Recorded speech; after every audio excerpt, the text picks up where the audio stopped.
हम गौसे आजम के दरबार के कुत्ते हैं। हम फितना व फसाद मचाने या आतंक और दहशत फैलाने नहीं आते। हमको जो बोलना होता है वो खुफिया सुरंगों में नहीं, खुले मैदान में बोलते हैं। हमारी कोई खुफिया मीटिंगें नहीं होती, ढकी छुपी प्लानिंग नहीं होती। गौसे पाक के दरबार के कुत्ते हैं, खुले आम बोल रहे हैं।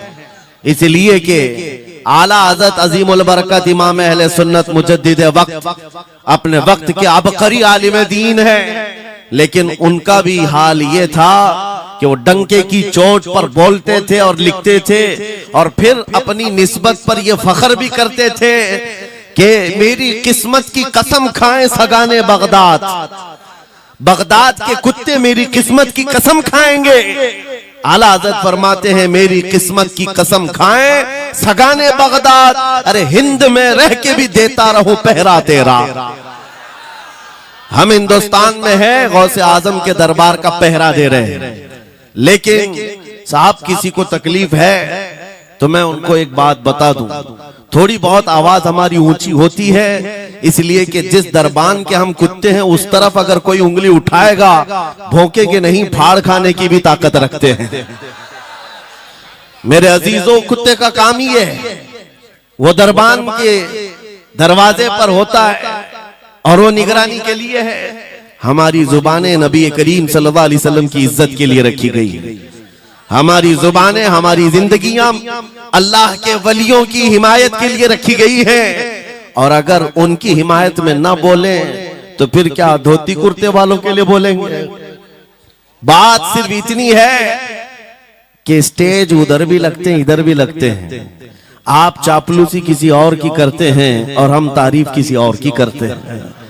आप माल के पीछे भागते हैं और फिर आप मौजूदा हुकूमत जो भी मौजूद है उसके सिक्कों पर और उनके ओहदे पर और उनके मनसब पर देख करके आप बात करते हैं। लेकिन अल्हम्दुलिल्लाह हम फकीरों की आदत ये है, हम बरसों पुराने आबा व अजदाद से गौसे आजम के ही दरबान, उनके ही गुलाम हैं। इसलिए कि हमने ये सुना भी है और पढ़ा भी है, हमारे यहाँ निस्बत पर फख्र किया जाता है। और कैसी निस्बत पर? अरे हमारे वक्त का मुजद्दिद जब इस बात पर फख्र करता है, या गौस तुझसे दर, दर से सग और सग से है मुझको निस्बत। ये भी नहीं कहा डायरेक्ट गौसे पाक आपसे डायरेक्ट मुझे निस्बत है, ये नहीं कहा, बल्कि या गौस आपसे आपके दरबार को निस्बत है, आपके दरवाजे से आपके कुत्ते को निस्बत है, और आपके कुत्ते से मुझ अहमद रजा को निस्बत है। तुझसे दर, दर से सग और सग से है मुझको निस्बत। मेरी गर्दन में भी है दूर का डोरा तेरा, और इस निशानी के जो सग हैं नहीं मारे जाते। क्या बेहतरीन फार्मूला दिया है, डरने वालों के लिए ही आला हजरत ने कहा है, जो खौफ खाया करते हैं खौफ न रख रजा जरा, तू तो है अब्दे मुस्तफा। आला हजरत फरमाते इस निशानी के जो सग हैं नहीं मारे जाते। सग फारसी लफ्ज है और कुत्ते को कहते हैं। कौन सी निशानी वाले सग नहीं मारे जाते? जिस कुत्ते के गले में पट्टा होता है उसको नहीं पकड़ा जाता। म्युनिसिपैलिटी की गाड़ी भी आती है कुत्तों वाली, वो इंजेक्शन मार के जाते हैं या कुत्तों को पकड़ के ले जाते हैं। बहुत कुत्ते अगर आवारा हो गए, कंप्लेंट करो, कुत्तों को उठा ले जाएंगे। लेकिन उन उठा ले जाने वाले कुत्तों में अगर एक भी बेल्ट वाला आया तो छोड़ देंगे। क्यों? ये पट्टा बताता है इसका कोई मालिक है, ये आवारा नहीं है, किसी का पाला हुआ है। पट्टा बताता है इसका कोई मालिक है। और आला हजरत फरमाते हैं हमारे गले में कादरी पट्टा पड़ा हुआ है, और इस निशानी के जो सग हैं नहीं मारे जाते। हश्र तक मेरे गले में रहे कादरी पट्टा तेरा। गौसे पाक का ये निस्बत का पट्टा पड़ा हुआ है, ये अल्हम्दुलिल्लाह हमें बहुत सारी चीजों से महफूज रखता है। हमें जाहिर सी बात है आज इसी बात पर फख्र भी है। लोग मौलाना साहब कह रहे हैं हक बात कहना इस जमाने में नहीं, हर जमाने में दुश्वार रहा है, हर जमाने में दुश्वार रहा है। लेकिन ऐ नौजवानों, अगर तुम्हें अपनी निस्बत पर यकीन है कि मेरा पीर गौसे आजम जैसा है, मेरी निस्बत मुस्तफा करीम सल्लल्लाहु अलैहि वसल्लम से है, तो फिर खौफ किस बात का, डर किस बात का। इसीलिए हम डंके की चोट पर बोलते हैं, क्यों दबे जिस पे हिमायत का हो पंजा तेरा, शेर को खतरे में लाता नहीं कुत्ता तेरा। अजीजा ने गिरामी वकार, आज सुल्तानुल औलिया गौसुल आजम की बारगाह में हम खिराज अकीदत पेश करने आए। जो बातें मैं अर्ज कर रहा हूं वो गौर से सुने। करामात ये औलिया इकराम की जिंदगी का हिस्सा है, अल्लाह की तरफ से उन्हें दिया गया। करामत क्या है? ऐसा मुहय्यरुल अक़ूल काम, अक्ल को हैरत में डाल देने वाला काम जो आम इंसान नहीं कर सकता, आम इंसान की अक्ल में ना आए, अल्लाह के वली से सादिर होने वाला ऐसा कोई काम, उसको करामत कहते हैं। लेकिन करामत औलिया इकराम की विलायत को साबित करने के लिए जरूरी नहीं। औलिया इकराम की विलायत को साबित करने के लिए करामत नहीं दिखाई जाती, शरीयत पर इस्तिकामत ये विलायत की अलामत है। अगर वो मजबूती के साथ हर जमाने में अपने दीन पर जमा हुआ है, वो अल्लाह का वली है, वो अल्लाह का वली है। आज भी हमारी कौम औलिया को ढूंढने पर लगी हुई है। सुनो, अल्लाह का वली ढूंढना चाहते हो तो ढूंढने के लिए निकलते हैं और पीछे पड़ जाते हैं, देखते हैं ये ठोकर मार करके सोने का सिक्का निकाल सकता है कि नहीं निकाल सकता है। औलिया को इन्हीं बातों पर आज भी लोग परखते हैं, सोचते हैं कि अभी बाबा आसमान पर उड़ेंगे तो मैं समझ लूंगा अल्लाह के वली हैं, पानी पे चल के दिखाएंगे तो मैं समझ लूंगा अल्लाह के वली हैं, मैं यहीं बैठा हूं अचानक मेरे पास पैसों का थैला खोल के दे दें अल्लाह के वली होंगे। यानी तुम एक जगह बैठे रहो, हलवा खिलाने वाले बाबा जिसको तुम समझोगे अल्लाह का वली है। मेरे अजीजों, ये जो चीजें तुम समझ बैठे हो अल्लाह के वली के लिए, ये जरूरी नहीं, बल्कि ये देखो कि वो नबी पाक की शरीयत पर कितना कायम है, मेरे नबी के रास्ते पर कितनी मजबूती से जमा हुआ है। मैं आपको पूछता हूं, सैयदुश शुहदा इमाम अली मकाम इमाम हुसैन आजम से बढ़कर अल्लाह का वली कौन? अल्लाह का वली कौन है? सारे औलिया इकराम की निस्बत वहां जाकर खत्म होती है।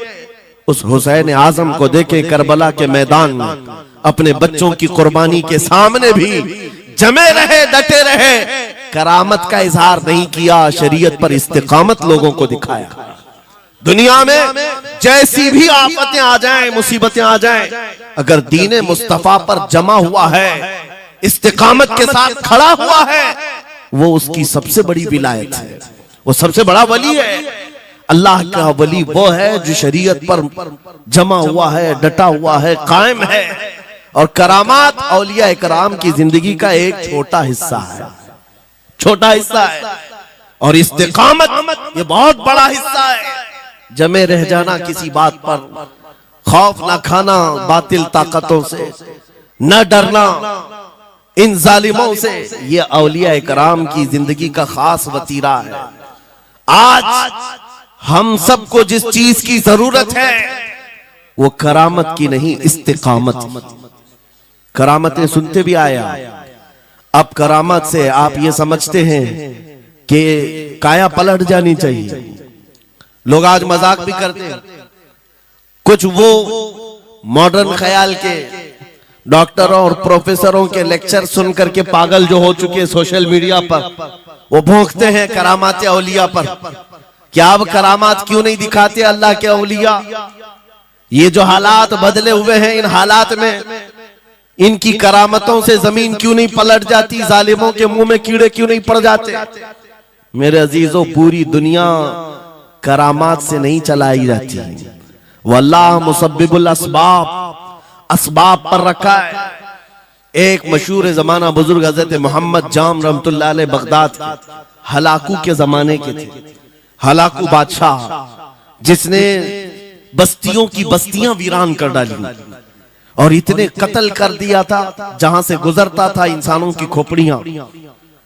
उसका जब बगदाद पर हमला करने का इरादा हुआ तो बगदाद से कई मील दूर उसका लश्कर लेकर वो पड़ाव किया और अपने 2 सिपाहियों को बगदाद का मुआयना करने के लिए भेजा। और उसकी दहशत तारी थी सब शहरों में, हलाकू अगर आ गया तो हिलाक हो जाएंगे, इसके फौजी सबको बर्बाद कर डालेंगे। हलाकू का नाम सुनते ही लोगों में दहशत तारी होती थी। तो 2 सिपाही 2 फौजी हलाकू के बगदाद मुआयना करने के लिए आए तो लोगों में खलबली मच गई, अब जाएं तो कहां जाएं।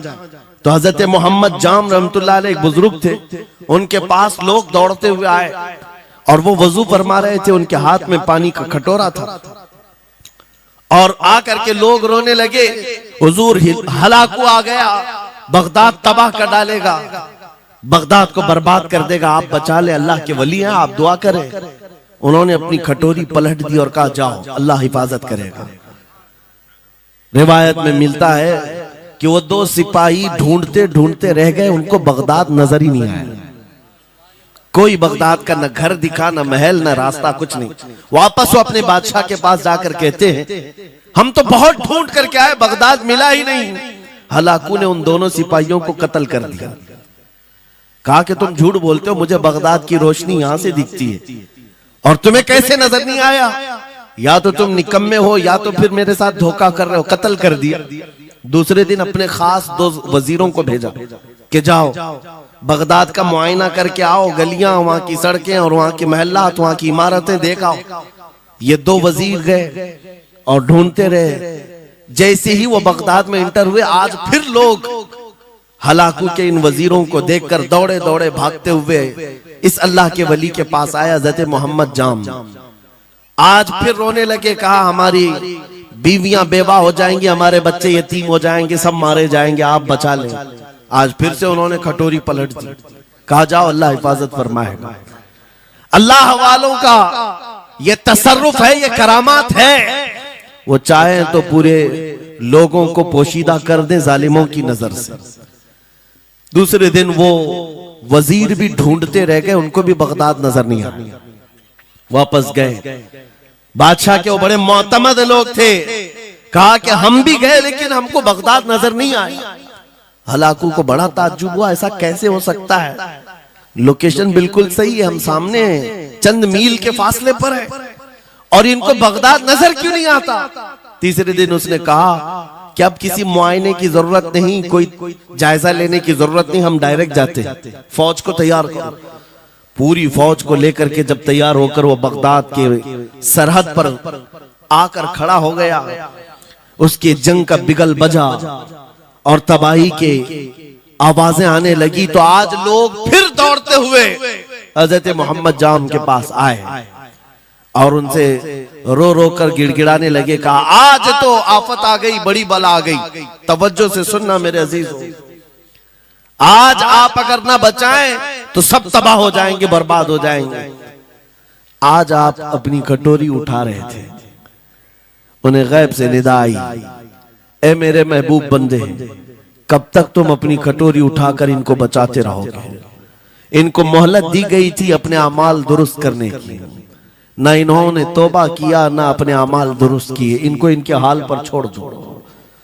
अल्लाह के वलियों को हुक्म होता है अल्लाह का, अब इन्हें न बचाया जाए तो जाहिर सी बात है वो हुक्म इलाही के पाबंद है। उन्होंने वो कटोरी छोड़ दी।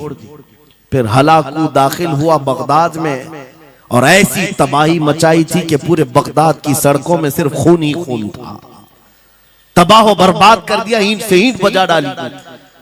इस वाक़े को मैंने पढ़ा, उसके बाद ये महसूस हुआ अल्लाह के औलिया इकराम मदद जरूर करते हैं, लेकिन एक वक्त तक, जब वो वक्त आ जाए अल्लाह की तरफ से मना हो जाए कि ये कौम बड़ी सरकश है, अब इनकी मदद ना की जाए, तो फिर ये हाथ उठा लिया करते हैं और इनको हालात पर छोड़ दिया जाता है।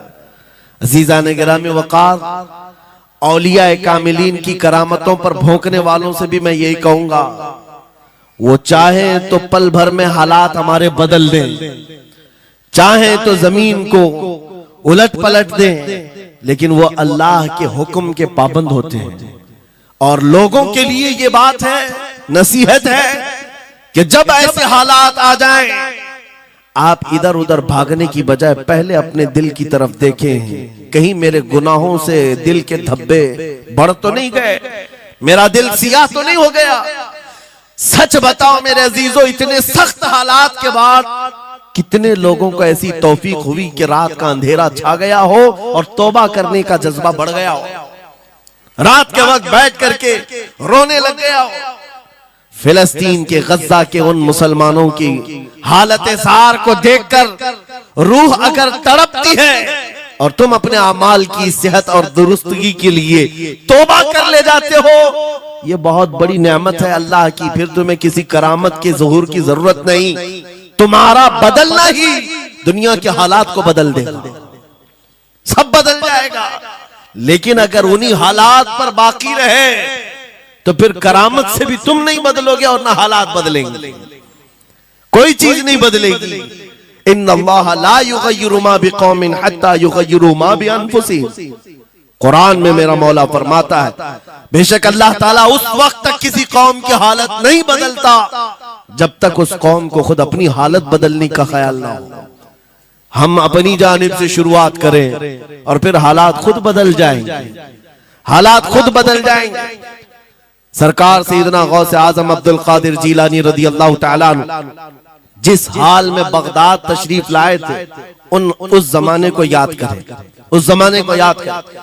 वो ऐसा जमाना था कि उस वक्त हक बोलना एक जुर्म हो गया था। शिया नवाज खलीफा मौजूद थे, हजरत अबू बकर हजरत उमर का नाम लेने पर भी मस्जिद के दरवाजे पर कोड़े मारे जाते थे। ये वो हालात थे, उलमा की जुबानें गंग थी, बोल नहीं पाते थे, खुतबा क्या देना है वो बिल्कुल स्क्रिप्टेड, जो खलीफा वक्त चाहे बस उतना ही। आज जैसे सऊदियों के यहाँ ये रिवाज है, बादशाह की हिमायत में और बादशाह जैसा चाहे वैसी मस्जिद का मौलवी भी बोलता रहे। शरीयत क्या कह रही है, मेरे मुस्तफा करीम सल्लल्लाहु तआला अलैहि वसल्लम की तालीमात क्या कह रही है, इससे क्या सरोकार, बस उतनी बातें करो जितनी उनके बादशाह की हिमायत की। ये दौर गौसे आजम के जमाने का भी था। उस वक्त हक बोलना एक बहुत बड़ा जुर्म था, उलमा को कोड़े मारे जाते थे। आपको पता है उसी बगदाद में सिर्फ एक हक बात का ऐलान करने की वजह से इमाम अहमद बिन हंबल को 300 कोड़े मारे गए थे। उनकी पीठ झुक गई थी, उनकी रीढ़ की हड्डी टेढ़ी हो गई थी। कोड़ा किसको कहते हैं, कोई रस्सी को नहीं, चमड़े का वो बेल्ट जिससे वो मारते थे तो जिस्म की चमड़ी लग करके आ जाती थी। 100 कोड़े में तो आदमी मर जाता था, कोई बच गया बच गया। 300 कोड़े खाए उस इमाम की बात कर रहा हूं जिसको मेरे नबी की 5 लाख हदीसें याद थी।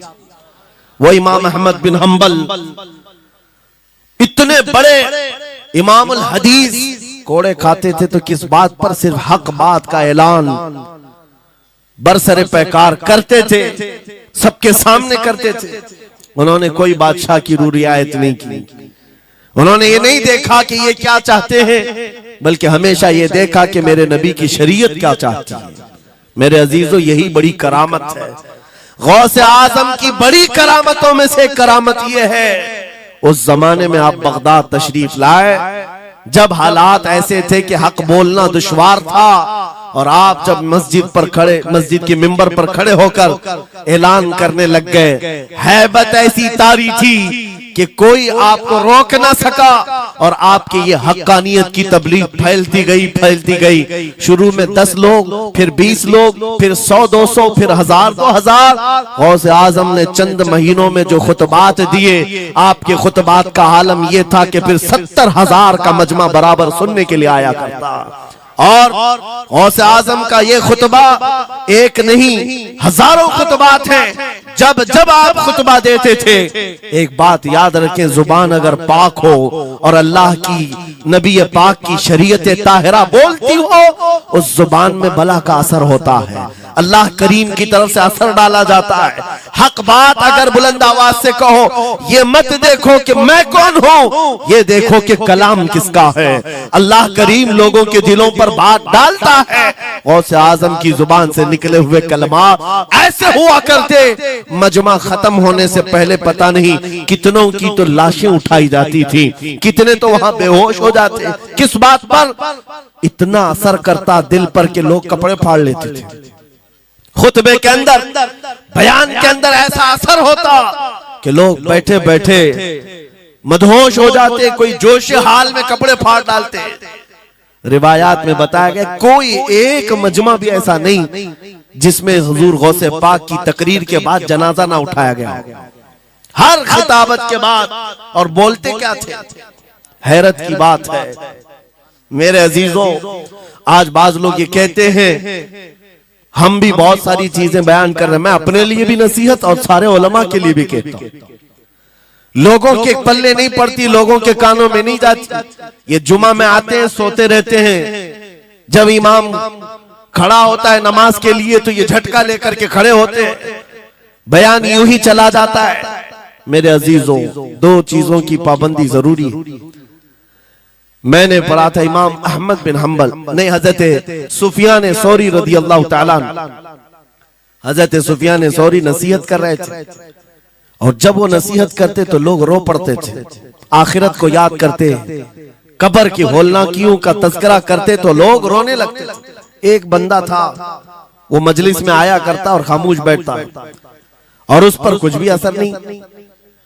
एक दिन उसने पकड़ करके पूछा हजरत सुफियान से, आप जब बयान करते तो लोग धाड़े मार मार कर रोते हैं, मुझे तो कुछ नहीं होता, मैं तो ऐसे ही बैठा रहता हूं। आपने क्या फरमाया? आपने ये नहीं फरमाया कि तू बदतमीज है, तू बदमाश है, तू बदअमल है। फरमाया दो में से एक खराबी हो सकती है, या मेरा दिल खराब होगा या तेरा दिल खराब होगा, इसलिए कि मैं बात रसूलुल्लाह की कर रहा हूं, इसमें असर तो होगा ही। दो में से कोई एक खराब होगा, ये नहीं फरमाया कि तू ही खराब। यहां पर हमारे लिए नसीहत है, बोलने वाली जुबान पाक हो और लुकमा हलाल का जाता हो, अल्लाह असर जरूर पैदा फरमाता है। सरकार गौसे पाक रदी अल्लाह ताला अन्हु मिंबर पर खड़े होकर बयान कर रहे हैं। क्या बयान कर रहे हैं? सुने। एक दिन आप हजरत अब्दुल जब्बार को बैठाए, अपने बेटे को, वो बयान करते रहे, उसके बाद उतर करके आगे कहा, अब्बा जान आप जो बयान करते हैं उसमें जो रिक्कत तारी होती है वो मेरे बयान में नहीं होती, आप बयान करें। गौसे पाक मिंबर पर खड़े हो गए, और सुनो 70,000 का मजमा है। गौसे पाक की तकरीर क्या है? डायरेक्ट शुरू फरमाते गौसे पाक, ऐ लोगों, मेरे घर में आज एक बड़ा हादसा हो गया। अपने घर का वाकया बयान कर रहे, मेरे घर में आज एक अजीब हादसा हो गया। अब्दुल जब्बार की माँ, यानी अपनी बीवी के बारे में कह रहे हैं, उनके बेटे हजरत अब्दुल जब्बार कहते हैं, अब्दुल जब्बार की माँ मेरे लिए दही मट्टी की हांडी में जमा कर रखी हुई थी, एक छीके से लटकाई हुई। गर्मियों के दिन थे, आज मेरी भी ख्वाहिश थी दही खाने की। मैं घर पहुंचा दोपहर के वक्त, दही की हांडी मेरी बीवी ने उठा करके दस्तरखान पर रखा था। मेरे पहुंचने से पहले ही एक बिल्ला आया घर में और पांव से झपटा मारा, वो दही का मटका गिर गया, टूट गया, और दही पूरा जमीन पर बह गया। न माँ खा सका, न मेरी बीवी खा सकी। इतना बयान करना था कि लोग ठाड़े मारकर रोने लग गए, कपड़े फाड़ने लग गए, लोगों के अंदर जोश हाल से कैफियत बदल गई। मेरे अजीजों, कोई अपने घर का वाकया बयान कर रहा हो कि दही की हांडी फट गई, दही बह गया, इसमें कौन सी ऐसी बात है रोने की? ये हमारे और तुम्हारे लिए हो सकता है। गौसे आजम का मजमा भी अहले दिल का हुआ करता था, वो बसीरत वाले लोग बैठते थे। गौसे पाक क्या बयान कर रहे थे? गौसे पाक के बयान का मतलब ये नहीं है कि अब्दुल उनकी बीवी दही की हांडी जमाई थी और उनके लिए खाने का इंतजार कर रही थी।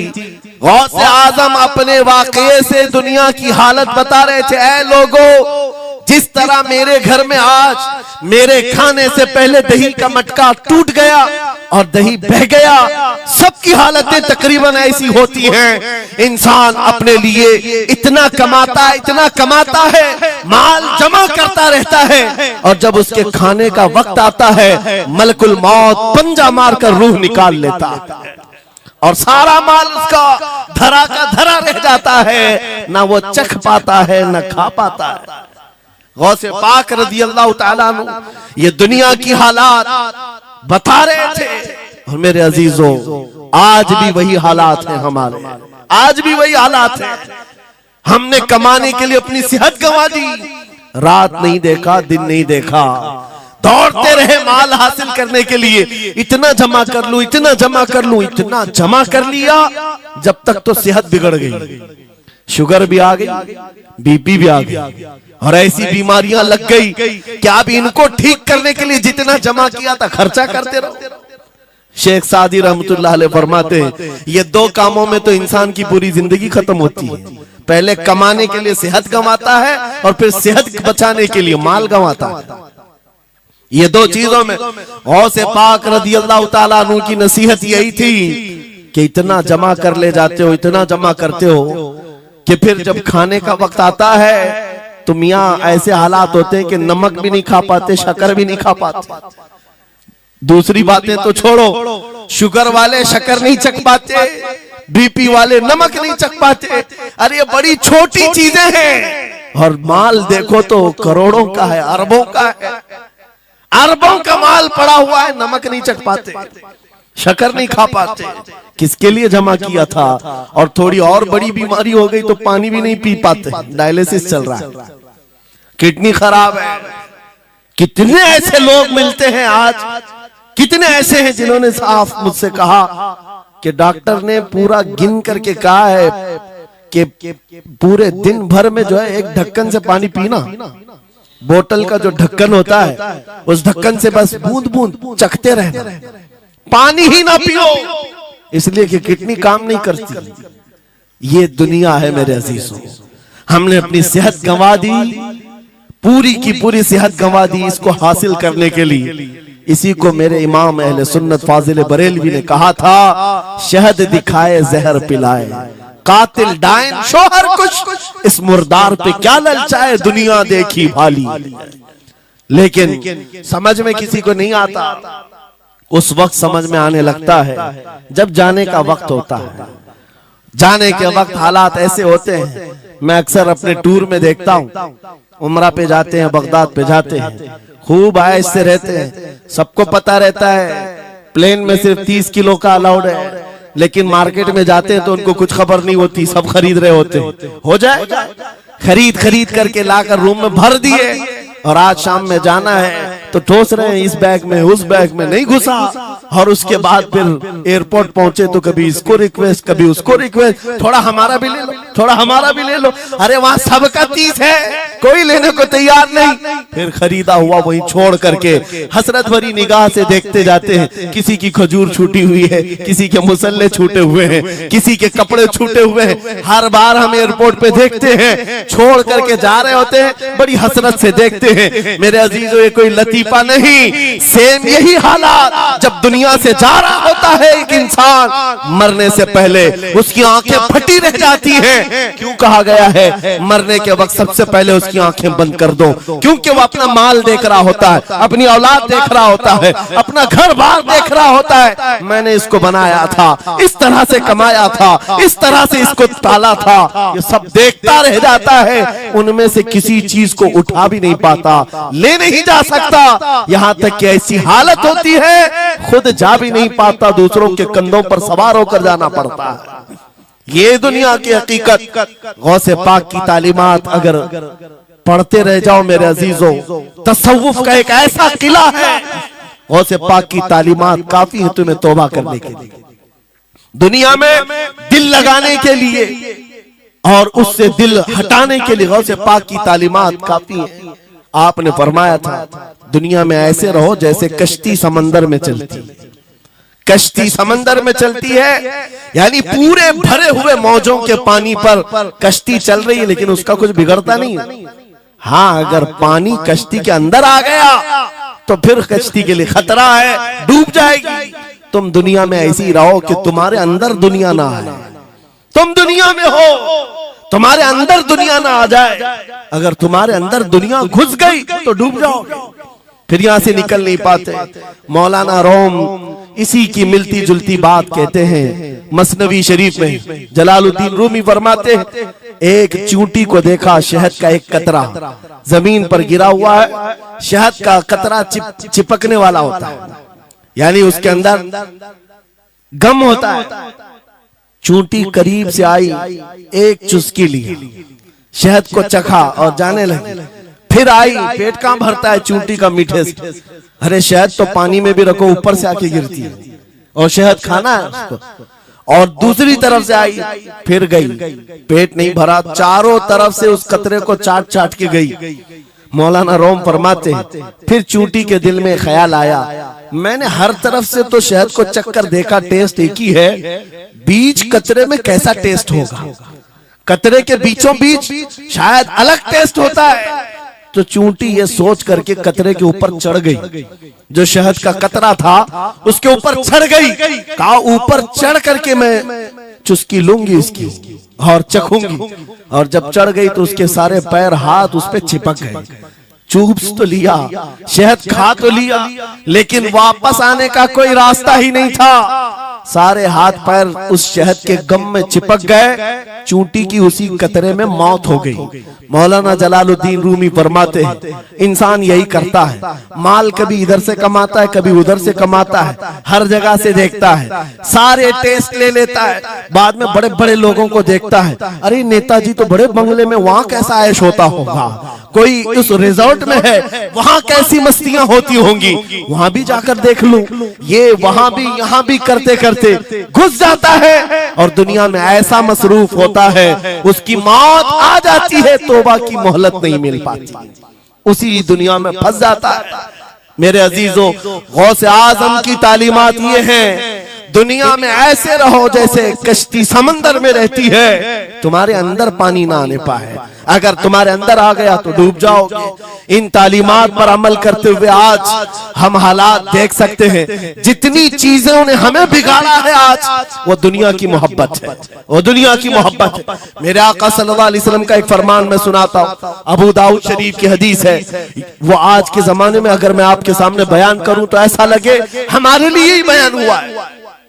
रसूल करीम सल्लल्लाहु अलैहि वसल्लम फरमाते हैं, यूशकु अन तदाअ अलैकुमुल उमम कमा तदाअल अकिलतु इला कुसअतिहा। करीब एक जमाना तुम पर आएगा, तुम देखोगे कि सारी जमातें मेरी उम्मत पर टूट पड़ेंगी, ऐसे टूट पड़ेंगी जैसे भूखा बर्तन पे झपटता है, भूखा आदमी जैसे बर्तन पे झपटता है, ऐसे मेरी उम्मत पर सारी कौमें झपट पड़ेंगी। आज वही तो हालात है, आज वही हालात है, सबका टारगेट हम ही है, सबका निशान हम है। सहाबा ने पूछा उस वक्त, यौमइदिन मिन नहनु मिन किल्लतिन या रसूल अल्लाह, ऐ अल्लाह के रसूल उस जमाने में हमारी तादाद कम होगी, ऐसा क्यों होगा कि सारे लोग हम पर झपट पड़ेंगे?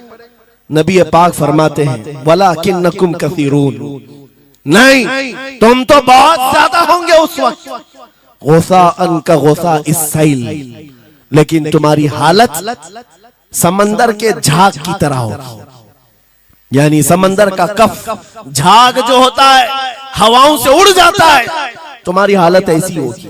तादाद तो बहुत होगी, लेकिन छोटी छोटी चीजों से बिलबिला करके भागने वाले लोग, ये प्यूरिटी नहीं रह जाएगी। फिर सहाबा ने पूछा, या रसूल अल्लाह सल्लल्लाहु अलैहि वसल्लम, ये ऐसी चीज हमारे अंदर क्यों आएगी? मेरे आका फरमाते हैं, वजह दो ही होगी, दो चीजें जब तुम्हारे दिल के अंदर आ जाए तो अल्लाह ताला तुम्हारे दिलों से, तुम्हारे दिलों के ऊपर काफिरों का, दुश्मनों का रौब डाल देगा, तुम डरते डरते जीने लग जाओगे, खौफ के आलम में जीने लग जाओगे। वो दो चीजें क्या है? मेरे आका फरमाते हैं, हुब्बुद दुनिया व कराहियतुल मौत, दुनिया से बेइंतहा मोहब्बत करने लगोगे और मौत से भागने लगोगे, मौत से तुम्हें नफरत हो जाएगी, डरने लग जाओगे। ये दो चीजें जब तुम्हारे अंदर आ जाए, तुम्हारे दिलों पर काफिरों का रौब डाल दिया जाएगा, दुश्मनों का खौफ डाल दिया जाएगा। क्या ये दो चीजें आज हमारे अंदर आ गई? है नौजवान, दुनिया में ऐसे मस्त हो गए, हर एक को अपनी मसलहत है, मेरी दुकान कैसे चलेगी, मेरा बिजनेस कैसे चलेगा। मौलाना तो तकरीर करते हैं, ये बोलते हैं इनको कुछ हो गया, हमारे बच्चों का क्या होगा। ये सारी मसलहतों की बातें मैं सुन सुन करके पक गया हूं। बहुत सारे लोगों को तो ये लगता है इनके साथ मत बैठो, वरना कल को इन पकड़ के ले जाएंगे, तुम्हारा भी नाम आ जाएगा। बहुत सारे स्टेज पर उलमा के हालात पर अभी तो चल रहा है। जिस दिन कोई टारगेट पर आए इधर उधर बैठने से भी डरने लगे। इनके ऊपर इतने केस हैं, बाजू बैठने वालों के भी हालात खराब हो जाएगी, हमारा भी नाम ना आ जाए। मेरे अजीजों, ये सब गीदड़ भपकियां हैं, तुम्हारे ईमान का इम्तिहान। मैं तो यही कहता हूं, हमारे साथ कोई मामला नहीं।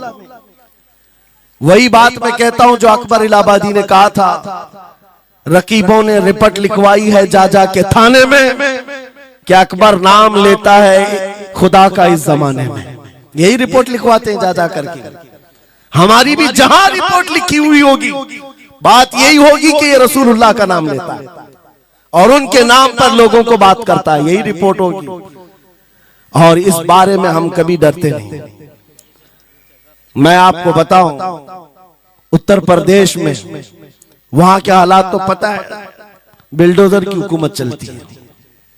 लेकिन मेरे अजीजों, एक मौलाना साहब ने कहा, आपके साथ जलसे में बैठकर मैं लब्बैक लब्बैक के नारे लगा रहा था, दूसरे दिन मुझे थाने बुला लिया और फिर मुझे बहुत ज्यादा मामला हो गए। कहा कि मौलाना तुम ही नारे लगा रहे थे। आप लोग न डरे इंशाअल्लाह। यहां पर तो उन्होंने मुझसे कहा, मैं कहा क्या हुआ, फिर कुछ हुआ? कहा मुझसे कह रहे थे केस हो जाएगा, हालात बिगड़ जाएंगे, खराब हो जाएंगे। मैंने कहा फखर करो मौलाना इस बात पर, दुनिया चोरी करके थाने जाती है और तुम नबी का नाम लेकर जा रहे हो, कौन सा मसला है? बात सिर्फ इतनी है मेरे अजीजों, हम बोलते रहेंगे उस वक्त तक जब तक अल्लाह तबारक व तआला ने जुबान रखी है। नबी पाक की अज़मत और नबी पाक की शरीयत और औलिया उम्मत की मिदहत बयान करना जुर्म है। यह जुर्म हम 1000 बार करें, अगर ये जुर्म है 1000 बार करें, बल्कि हम दार पर भी, फांसी के फंदे पर भी ये जुर्म करेंगे, क्योंकि हमारे असलाफ ने हमें ये बताया है, जो जान मांगो तो जान दे दे, जो माल मांगो तो माल दे दे, मगर ये हमसे कभी ना होगा नबी का जाहो जलाल दे दे।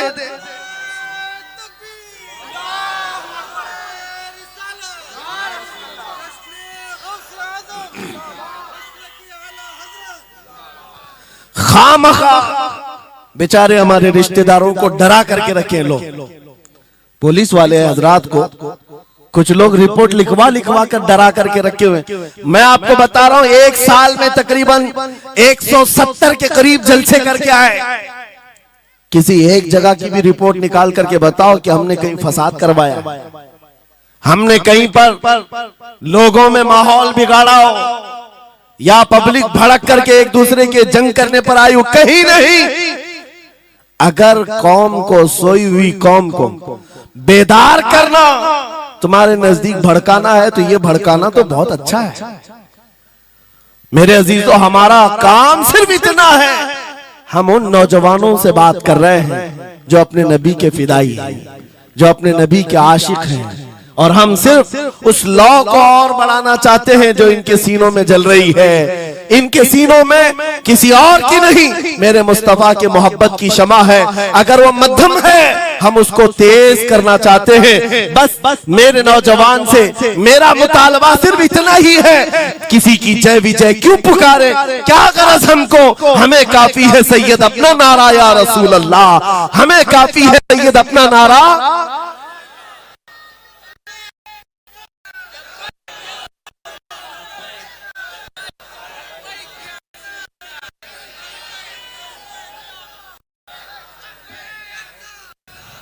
लब्बैक लब्बैक लब्बैक या रसूल अल्लाह, लब्बैक लब्बैक लब्बैक या रसूल अल्लाह, लब्बैक लब्बैक लब्बैक या रसूल अल्लाह, लब्बैक।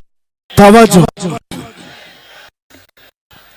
मुझे बताओ, मैं तो दूसरे वाकयात बयान कर रहा हूं, यहाँ आप क्या करंट सिचुएशन, यहाँ लोग बैठे हुए भी हैं, रिपोर्टर भी होंगे और हजरात को देख रहे होंगे।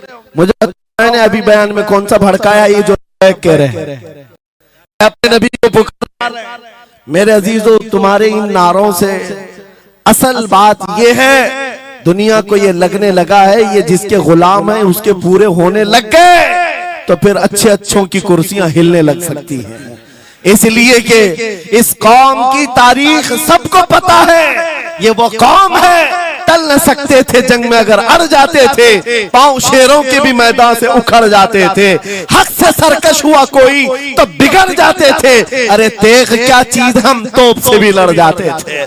यह हमारी तारीख है, दुनिया को पता है, दस्तो दस्त है, दरिया भी न छोड़े हमने, बहरे जुल्मात में दौड़ा दिए घोड़े हमने। इकबाल ने कहा है थमता न था किसी से सैले रवा हमारा, कुछ बात तो है कि मिटती नहीं हस्ती हमारी, सदियों रहा है दुश्मन दौरे जमा हमारा, बातिल से डरने वाले आसमां नहीं है हम, 100 बार कर चुका है तू इम्तिहान हमारा। इसी बात को लेकर के बोर्ड के बिगाड़ करके पैदा किया जाता है। हालात खराब हो जाएंगे आपके बयान का, हालात खराब नहीं होंगे। ईमान अगर मजबूत हो जाता है तो हालात खराब कभी नहीं होते, हालात खराब नहीं होते। आज ऐ सुन्नी मुसलमानों, गौसे पाक रज़ी अल्लाह ताला अन्हु की निस्बत अगर कामिल है, यही बात सुन लो। वक्त खत्म होने को आ गया, मैं अपने वक्त पर समेट लूंगा। आप मिंबर पर खुतबा दे रहे हैं, उलमा भी तवज्जो करेंगे, क्योंकि ये भी मिंबर पर खुतबा देने के लिए खड़े होते हैं और जुमा में मस्जिद पर माइक लेकर के बयान करते हैं आधा घंटा पौना घंटा। अब तो हालात ऐसी आएंगे इनके साथ। अब तक तो ट्रस्टियों की चिट्ठियां आती थी, सदर सेक्रेटरी बोलता था मौलाना ये नहीं बोलना वो नहीं बोलना। अभी इसके बाद और आगे से भी आएंगे और चिट्ठियां आएंगी कि मौलाना अभी आपको क्या बोलना है इस जुम्मा में। ये डरे भटके हुए लोग जो उलमा की गर्दनों पर राज करते हैं, उनसे भी मैं कहता हूं खोल दो, आजाद कर दो उन जुबानों को जो मेरे मुस्तफा की हैं, जो नबी पाक सल्लल्लाहु अलैहि वसल्लम की हैं।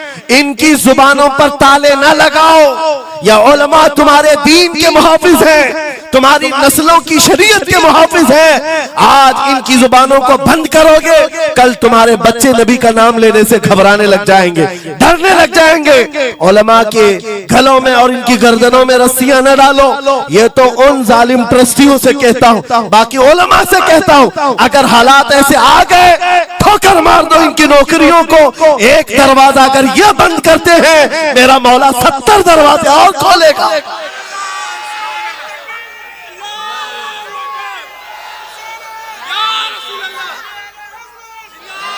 सुनो गौसे पाक रज़ी अल्लाह ताला अन्हु किस बात से डरते थे। गौसे पाक का खुतबा बयान करने वाले मौलवी हजरात उलमा सुने, गौसे पाक किससे डरते थे। उनको डराने वाला कोई ट्रस्टी था, कोई हाकिम था, बल्कि हालात ऐसे थे। एक बार खिताब कर रहे हैं मजमे में, बहुत बड़ा मजमा है, खिताब के बीच दरमियान अभी वाज हो रहा है, एक काला सांप गिर गया आपके कंधे पर।